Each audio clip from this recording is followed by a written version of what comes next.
Hi guys! Gawa tayo ngayon ng napakalambot na rice cake gamit ang condensed milk na chocolate flavor.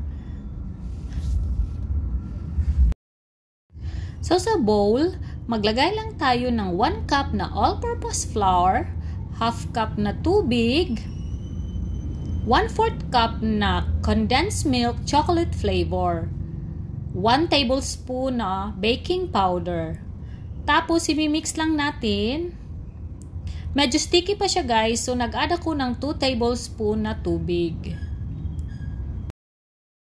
At nakalimutan kong i-on yung camera, so nag-add ako ng 1 tablespoon na oil at 1 teaspoon na chocolate flavoring. Kasi mas gusto ko kasi yung mas darker yung kulay. Lagyan na natin ng cheese. Tapos, i-steam yan ng mga 15 minutes.